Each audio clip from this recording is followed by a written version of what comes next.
Okay, so today we're going to focus on question 3. This is what question 3 looks like. It's worth 8 marks, just like question 2, except now you're being asked to think about the whole of the source, so the entire extract. They will put the extract in context for you. It's telling you here that it's from the beginning of a short story. How has the writer structured the text to interest you as a reader? That will always be the same. That question will always be the same. You could write about, these are the 3 bullet points, where it says you could write about, that is not a suggestion, you really should write about. First of all, what the writer focuses your attention on at the beginning of the source, then how and why the writer changes focus as the source develops, and any other structural features that interest you.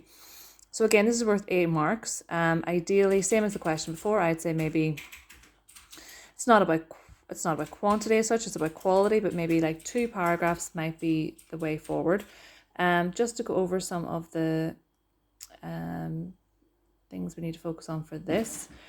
Again, to get the top band, you need to be thinking about the effects of these structural techniques, not just spotting the structural techniques. It's not enough to identify them. Your analysis and your consideration of the effects is what needs to drive your focus. And this must be the driving force behind your response. It must make up most of your answer. Your comments must be specific and contextualized. Remember the phrase we never ever use on pain of death. It does not make the reader interested. It does not make the reader want to read on. If you are thinking along those lines, think about what is it that's making the reader interested? What is it specifically? Exam board as well, they want to know that you have a sense of the whole extract as well as the specific. So you need to show that you understand why this extract might have been chosen in terms of structure. Some helpful phrases you can use. So we have these ones. So basically, when you're answering question 3, it's really important that you think of question 3 as they're asking you to take them on the journey of the text. So take them on the journey of how it's structured. How does it begin? How does it develop? How does it end? I'm going to give you some helpful tips in a second. But one of the things I would say to begin with is just think about at the beginning the writer does. What does the writer actually do? If you think about the extract we've been faced with, at the beginning the writer introduces us to Rosabelle, and Rosabelle is in the process of getting on a bus. We know that she's tired. We know she's hungry. Think about, is it a linear structure, i.e. does it start at A, move through B, C, D, etc.? Does it move from beginning to end time-wise, or does it go back in time? Is there a flashback? And what was the purpose of that flashback? Does the focus narrow down to something else? Is there anything specific the writer focuses our attention on? And again, thinking about things like last sentences as well. So how does it end? That's really important as well. So how does it end compared to how does it begin? Just thinking about that journey, the journey of the extract. Okay, in terms of sentences, you may be asked to talk about sentences. Again, be very careful with this. You want to talk about sentences not just in terms of identifying what you're seeing. You're seeing a complex sentence, a simple sentence. You want to think about it in terms of its purpose and the structure. If you're unsure about why a sentence is interesting structurally, then just avoid it and use the bigger techniques. Some more advice on sentences. So that's what question 3 looks like. Just to give you some more tips. Let me see if I can make this smaller.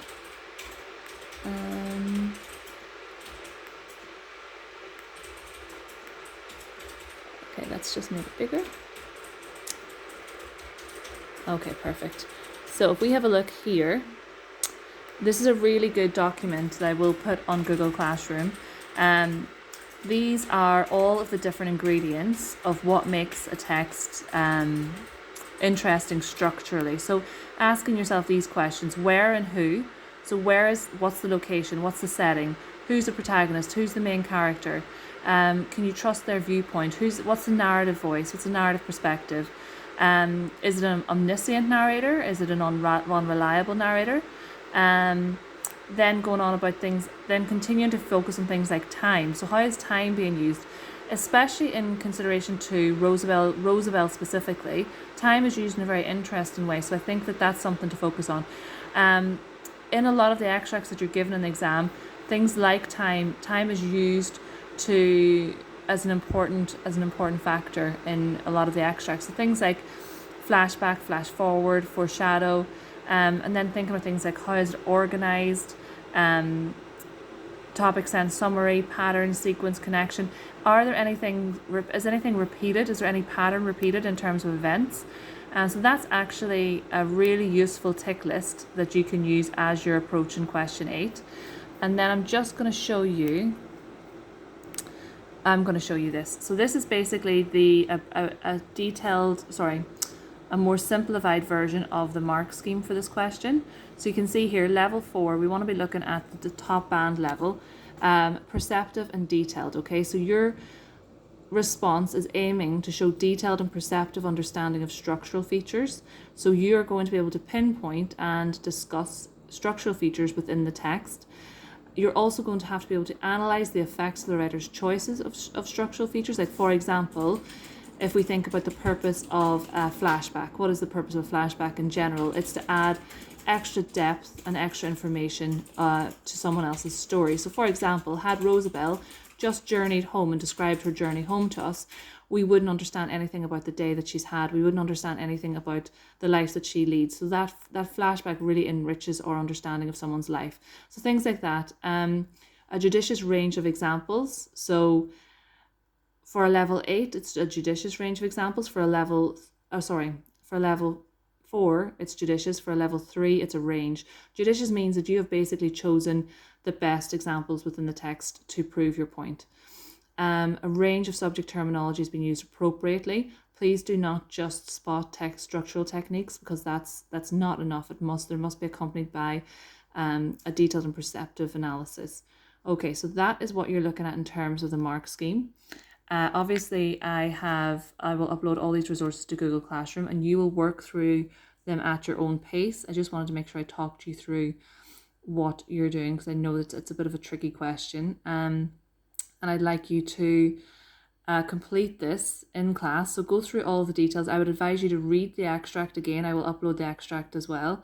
Read the extract again, make some detailed notes, and then once you feel ready and prepared, you need to set yourself a timer of 10 minutes.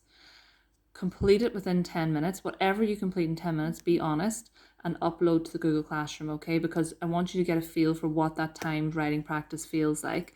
And I think that's the best way to do it. So stick to the time you would normally have in the exam, 10 minutes, and give it your best shot. Upload it to Google Classroom, and I will give you a grade with a very, very brief comment, okay?